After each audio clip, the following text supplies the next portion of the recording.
Are you tired of juggling multiple software tools to manage your agency? Say hello to Deltek Workbook, the ultimate solution for marketing and communication agencies. With Workbook, you can streamline your projects, resources, and finances all in one place. Imagine real-time dashboards and reports giving you full visibility into your projects, people, and financials. Plan your team's capacity weeks in advance to avoid bottlenecks while staying on budget to maximize project margins. Plus, Workbook works perfectly for both agencies and in-house marketing teams looking to boost efficiency and profitability. And here's the best part. At PCI, we're a certified Deltek partner and reseller offering expert implementation, integrations, and ongoing support to ensure your success. Want to see how Deltek Workbook can transform your operations? For a free consultation, visit pci.us/podcast today. That's pci.us/podcast. At Talus, we know cybersecurity can be tough and you can't protect everything, but with Talus, you can secure what matters most. With Talus industry-leading platforms, you can protect critical applications, data, and identities anywhere and at scale with the highest ROI. That's why the most trusted brands and largest banks, retailers, and healthcare companies in the world rely on Talus to protect what matters most: applications, data, and identities. That's Talus, T-H-A-L-E-S. Learn more at talusgroup.com/cyber.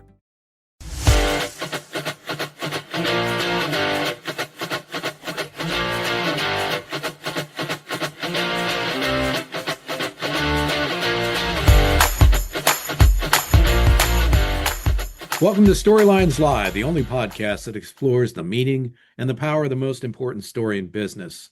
The one that answers why someone would buy from you, work for you, invest in you, or partner with you. This is the story that defines the very character and nature of an organization. We call it your capital S story. In each episode of Storylines Live, we feature guests who have great insights on business storytelling, who can share their experiences and key learnings to help you and your business do a better job of sharing your capital S story to deliver remarkable business results. Today, we're honored to have Jon Morris, the founder of Fiscal Advocate and a successful marketing agency veteran and even business professor, Jon, which we'll talk about. He's here with us to share narratives about the finances of professional services firms that they need to share in order to help drive their success. As I said, he's the founder and CEO of Fiscal Advocate. And you might ask yourself, well, how does a marketing guy get in that world? We'll talk about that. It's a technology-enabled professional services platform powered by Engine BI software. Before Jon founded Fiscal Advocate, he had founded Rise Interactive, growing it into one of the world's largest independent marketing agencies before its sale. Jon's passionate about helping businesses thrive, and he created Fiscal Advocate to deliver insights-driven financial solutions that fuel growth. And hey, speaking as somebody who's in the marketing field, we don't get into this field because we love numbers. So thank God, Jon, that you're here. When he's not working, Jon enjoys family time, coaching his daughter's soccer teams, and exploring data-driven strategies for youth soccer development. Hey, it's all in the numbers, right, Jon? Yep. Paul, it's great to be here. Thanks for having me. Yeah, thank you for being here with us on Storylines Live. Before we move forward, anything in your bio that I didn't cover that you think our audience would benefit from knowing? No, I think you did a great job. Well, great. Well, thank you. So let's dig into this story of yours. I mean, most people don't leave the marketing industry to focus on numbers. And I guess where I would start on that is, in terms of what you're doing today, we always ask our guests, which of the four questions that the capital S story answers that's most important to them today? Buy from you, work for you, invest in you, or partner with you. For you and Fiscal Advocate, Jon, which one of those four is it? So I would say partner with you, but if you take the word partner with you, that can really be everything. Yes. Right? You know, I look at it as my customers are partners, my investors are partners, my partners are partners, my employees are partners. So I really like that fourth one the most. Yeah, you know, and Jon, with a lot of the companies and organizations we work with, the definition of partner, I mean, one definition could be customer or client. Really, it strikes me that what you folks do, while they may be paying you to help them, you really are a partner because you're helping them create a much stronger, more viable business. It's absolutely correct. And, actually, one of the things I tell people when I talk to them about is I'm going to help you improve your decision making. Mm. Wow. When you deal with service-based companies like marketing agencies and tech service providers, Mm-hmm. a lot of times the advice I give is not pleasant. It's, hey, you got to take cost out of the business. And when you have to take cost out of the business, when 80% of your cost are people, and they're people you love and they're people you're in the trenches with, it's, hey, you got to let somebody go that you really deeply care about. And the first thing I tell people is this is a partnership. Mm-hmm. I'm going to help you improve your decision making. I'm going to tell you how much money you should spend in every single area of your business, but don't hire me if we're not going to have a good partnership and a good relationship Mm-hmm. because I don't want to waste your money. I don't want you to spend more money for me to tell you where to cut for you to be scared and not be able to make those cuts. Yes. And so the first thing I talk about is that this is a partnership. Mm-hmm. Yeah, and I think that that's a great way to define a partnership, John. And as I alluded to a couple minutes ago, you come at this from an unusual place. I mean, there are a lot of very talented folks who work with, as you said, tech firms, marketing agencies to help them improve their finances. Typically, though, they've not been in the seat of the person running that organization. They have not led a marketing Yep. organization. Tell our audience a little bit about how you made this transition from being a marketing agency leader to running Fiscal Advocate. Absolutely. So a couple of things. One, I have an MBA with a concentration in finance, Mhm. and I would say data manipulation and numbers is my secret weapon. So it just happens to be me at the core. As you mentioned my bio, how many people, when you think of soccer are sitting there thinking about how you use data to accelerate the development of youth soccer players, so it's kind of built into my DNA. And even at Rise, the digital agency I owned, we were one of the first truly data-driven marketing agencies. And I scaled Rise from just me to about 250 people over 16 years. I had a tremendously successful run. And when I thought about what I wanted to do next, I thought it would be really fun to help other companies have similar success or even greater success than what I had at Rise. Mhm. And I love the idea of this capital S story. In my opinion, is tell a story. Mhm. And I can learn so much about a business just by looking at their income statement and what they spend their money on. Yes. And I'll give you a good example. When I was running Rise, people would come to me all the time that owned competing agencies, but were a lot smaller. And they kept on asking me, how did I do it? How was I able to grow so fast? And you know, I asked them, generally as a follow-up question, well, tell me what percent of your revenue do you spend on sales and marketing? And the answer was typically zero. I Right. was like, oh, we don't spend anything. It's all word of mouth. And I said, well, I spend the highest amount as a percent of revenue possible on sales and marketing that I Right. possibly can to fuel growth. And it was one KPI that I tracked very closely. Mhm. And, my response was that, if you have a goal of growing faster and you don't budget for it, you're not going to grow faster. Growth really isn't important to you if you're not spending any money on sales and marketing. And my follow-up line was, how come I'm the only marketer that believes in marketing? I was like, I'm talking to marketing agencies, so they should believe in this more than anybody. Wow. And John, that is such a powerful combination, which you just described there. Uh, Most folks in business, unfortunately, think that marketing and sales and numbers should never meet, right? They're Yeah. completely disconnected. And they're very connected in your story that led you to found Fiscal Advocate. So I have to ask you, with your MBA and its focus, and for the audience, uh, John and my daughter Emily are both affiliated with the University of Chicago, and John, you're now teaching there, right? I'm not teaching there anymore, but I did teach there for Good quite a teaching. while. Okay. Which came first, chicken and egg, marketing or the MBA in its concentration, or did they happen at the same time? What led you as a marketing leader to get an MBA in this area? Okay, so Rise was actually my second agency. Mm-hmm. My first agency I started at age 22, 2 days after I graduated college. Holy cow. And I applied to every major consulting firm as a senior in college. I made it to the final interview of every major consulting firm, and I got rejected by every major consulting firm. Wow. So 22 years old, and I don't have a job. I graduated in 1996. In January of 1996, I saw for my first time this thing called the World Wide Web. Oh, yeah. So, I'm right at the beginning of, the world that we live in today. Mm-hmm. And I didn't know what to do. I really knew nothing about computers. I just was nerdy enough that people thought I knew something about computers.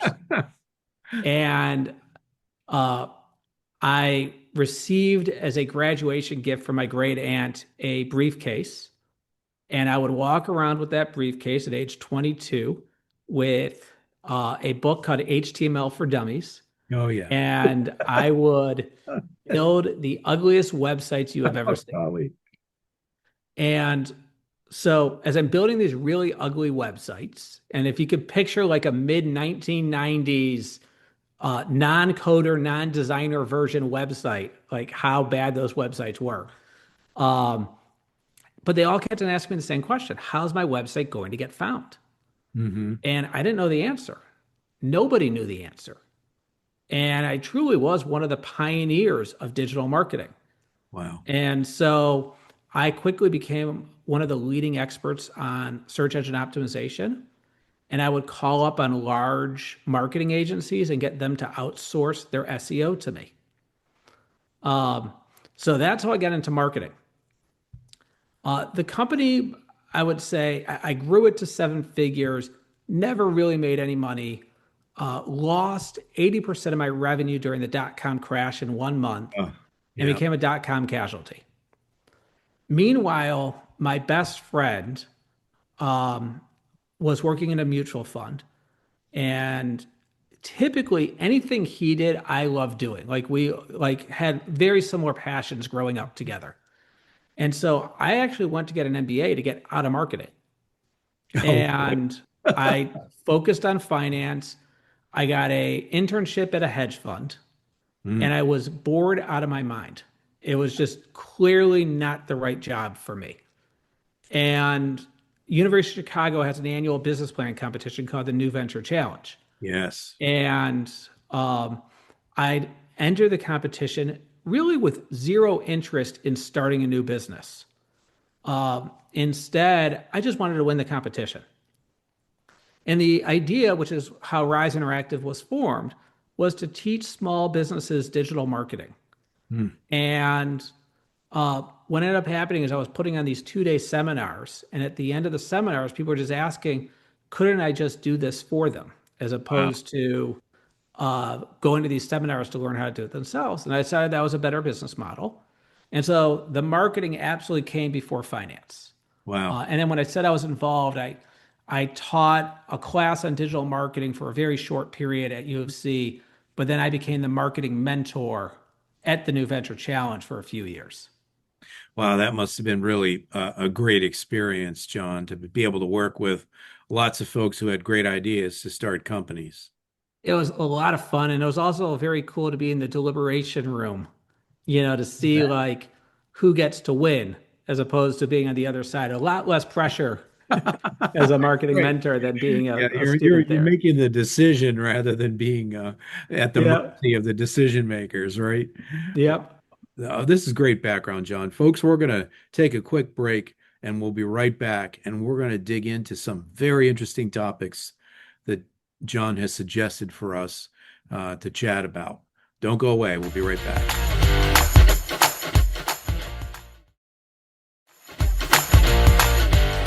Folks, thanks again for joining us for this episode of Storylines Live, the only podcast that explores the power and the meaning of the most important story in business, the one that answers why somebody should buy from you, work for you, invest in you, or partner with you. In this episode, we're honored to have Jon Morris, who's the founder and CEO of Fiscal Advocate, with us. And Jon is a marketing industry veteran who also has a love for numbers. And today, his passion is helping marketing agencies, tech firms, others who normally don't associate themselves with the financial viability of their business, except in a very broad sense, to run better organizations and produce better results. Jon, tell us a little bit about the services that Fiscal Advocate offers today, how you typically engage with organizations. Yeah, there are three core service offerings. The first I'll put as non-strategic but crucial, and the next two I consider very strategic. So the first one is just pure bookkeeping. So closing your books, invoicing, accounts receivable, accounts payable, payroll, just making sure that your books are in order. Now, I say it's non-strategic, but that's not completely true. Closing your books is actually incredibly strategic. One, in terms of how you organize your books, but two, the faster you can close them, the faster you can get to insights. And it's really the foundation to your insights. So that one is strategic. The second one, which is a term that most companies haven't heard of, but it's called FP&A, and it stands for Financial Planning and Analysis. This is the part where it really is the storytelling of your business. So it's budgeting and forecasting, cash flow analysis, resource planning, monthly insights. And the idea is that it's more forward looking than backwards looking. So if you think of bookkeeping, you're recording transactions that have already happened. Budgeting and forecasting is predicting the future and helping you really understand what you should be investing in. And the third is you can actually hire me to do strategic planning services. So I provide fractional CFO services. I actually provide marketing services. So go-to-market strategy, innovation and differentiation. I help with annual planning and quarterly planning. And I also help with operational elements, like such as developing standard operating procedures and things like that. So those are my three core services. Wow, that is really great, Jon. And I can see clearly from where we started our conversation in this episode how these things all tie together. A couple of times you mentioned that three-letter acronym KPIs, key performance indicators. Yep. In your experience, what are the three KPIs that matter most for the companies you work with? I don't actually think they matter most. I think they're the only ones that matter. And by the way, every time I win a new client, every time I'm in a pitch, anytime I talk to a partner, I ask for someone to challenge me and come up with a fourth or remove one. Really? So no one has been able to do it yet, but I welcome the challenge to you or any of your listeners. Wow. So the first one is how much cash you have relative to your monthly overhead. Microsoft bought LinkedIn for $26.2 billion in an all-cash deal. If you have lots of cash, you have lots of optionality, and you create new opportunities to grow your business. The second one is your profit margin. So what percent of your revenue is profit? Yes. And in the service-based industry, I want that to be 20%. And then the third one is your year-over-year revenue growth. And I want that to be 20%. And so if you're growing your cash, you're increasing your profit margin, and you're growing faster, you're going to build an amazing business. And so those are the only three KPIs that I really believe matter. Now, I will say as a caveat, there are other KPIs that layer up to those KPIs. Like you need to know your revenue churn in order to know how well you're going to do in terms of growing faster or how, so it's not that there aren't other KPIs, but they all roll up to those three.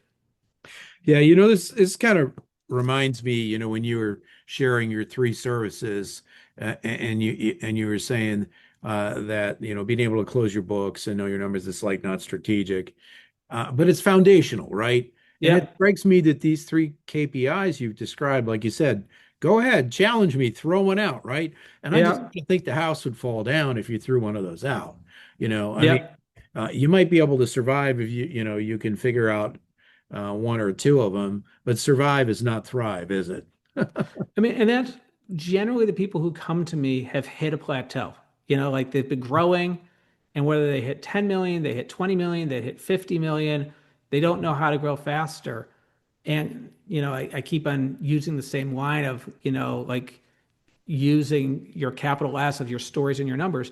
I Yes. almost instantly can tell why they're not growing faster. Mm. And it's all in the income statement. Wow. Well, speaking of the income statement, one of the things that you suggested we chat about is why companies should become gross margin obsessed. Can, Yep. can you explain why that's a good obsession? Absolutely. It was, I mentioned earlier, one of the secrets was what percent of your revenue do you spend on sales and marketing? Yes. Okay. And that I want you to spend the highest percent possible. Hmm. So the idea is that you have to fund that growth. Mm. And that growth can really only come from a few areas. But my favorite area is by servicing your customers more profitably. Mm. So let me just first give some definitions. Sure. What is gross margin? So if you think about, and I'm going to talk about in the service-based sector, but I'll bring it into a product as well. But Sure. if you sell $10 million worth of service, you have to go hire people to do work to service those customers. And you might have to license technology and you might have to travel to go meet the clients. And so I call that cost of service, the cost to deliver for your customers. Hmm. So if you take your revenue minus your cost of service, you get your gross profit. So let's just give an example. If you have 10 million in revenue and you spend $7 million to service that customer or their customers, you have 3 million left over of gross profit. So your gross margin is that 3 million Hmm. divided by your revenue, that 10 million. So in this case, it would be 30% gross margin. Now, if you are in the service-based sector, which is the sector that I know really well, if your gross margin is between 50 and 60%, you are right in the sweet spot. You can be profitable Hmm. and you can invest in your business. If you're above 60%, a lot of people think that that's amazing. I explain that you want to make sure no one is getting screwed. You want to make sure that you're not burning out your team and Yes. you want to make sure that you're not under delivering for your customers. And the reason why I bring that up is you're moving into software relative gross margin, where they typically have a higher gross margin. Right. If you're between 40 and 50%, you have to choose between investing in your business or um, being profitable. Hmm. And if you're below 40%, you're typically not profitable. Hmm. So those are kind of the four major thresholds of your gross margin. Right. So just to give you an example, when I left Rise, we Hmm. were at a 57% gross margin. So we were at the upper end of that 50 to 60%. The other thing is when people come to me, they're typically in the 30s or the low 40s, but they don't know it. They haven't organized their data yet to Right. know what their gross margin is. And so once you can organize that, then you can start being like, okay, now that I've improved my gross margin, how do I want to invest those dollars? You might just say, you know what, I don't want to grow. I just want to put more money in my pocket. Or you might say, you know what, I'm going to invest in sales and marketing. I'm going to invest in innovation. I'm going to invest in infrastructure to be a better business tomorrow than I am today. Right. Jon, it occurs to me, you mentioned the three KPIs that really matter. This gross margin it's kind of like the North Star that you're driving towards, right? So if you're Yep. managing those KPIs well, you're going to wind up in that sweet spot you described of gross margin, which is, I mean, akin to say exercise or something. It's the target heart rate that you want to hit so that you have good health, right? Yep. It's a perfect way of looking at it. It's amazing, but it is truly the most important number because by having improved gross margin, you can invest in growth, which helps you with year over year growth. It Yeah. helps you with profit margin and it helps you with cash. So it's like one metric, Hmm. can improve the three major KPIs that we want you to improve. Wow. That's really great. Very insightful. Jon, for somebody who's had the unique experience that you've had, what brings you the most satisfaction in your work? You know, I'm going to answer that by telling you a story. I love that part. So it has to do with my grandma. Oh, So my great. grandma owned art galleries, and they were very successful. Hmm. And and I talked to my mom once about why they were so successful. And she's like, a lot of other people in the industry were obsessed with the artist and not the customer. And my grandma was obsessed with the customer and the experience of the customer. Mm-hmm. And, like a lot of times you would hear like someone who runs an art gallery, basically say like, well, like they just don't appreciate art or they don't understand it, where my grandma was always more on the side of the customer. Right. And I feel that that's who I am as well. Mm. At the end of the day, I did very well in my exit. I could have done a lot of different things. I happen to really enjoy helping people improve their finances. Hmm. And, it really reduces their stress. It helps them sleep at night if they're in a cash starved situation. And it allows people to live and achieve their dreams if they figure out how to get past a plateau. And so that's honestly the reason why I do it is I just love the customers. That's great. I love that, Jon. That really ties together everything we talked about in this episode. It's a firm personal belief of mine that your story starts with the numbers.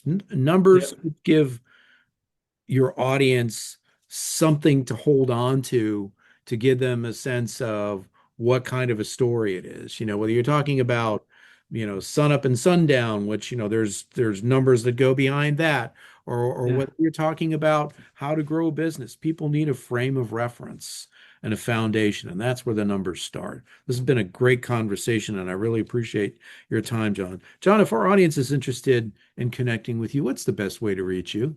So you can follow me on LinkedIn. I post 3 times a week at a minimum. Haven't missed a single week in over a year.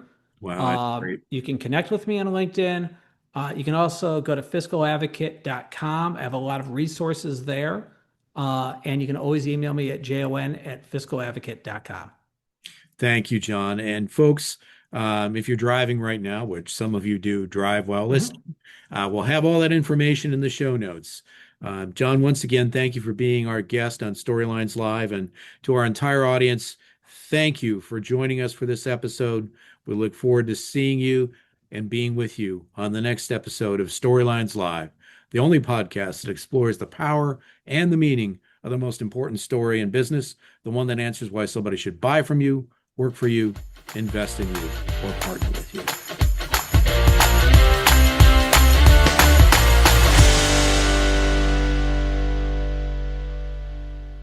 You may know you're listening to this show along the Marketing Podcast Network, but did you know there are other great shows on MPN to help your business? Hennika Watkins-Porter hosts The Entrepreneurial You, empowering entrepreneurs with insights on leadership, business, and success. Hennika, tell listeners what to expect from your show. So we provide innovative business strategies and practical solutions to common entrepreneurial challenges. And where can people subscribe? Find us at hennikawatkisporter.com, as well as the Marketing Podcast Network at marketingpodcasts.net, or search for it wherever you get your podcasts. You heard her. Go subscribe. This podcast is heard along the Marketing Podcast Network. For more great marketing podcasts, visit marketingpodcasts.net.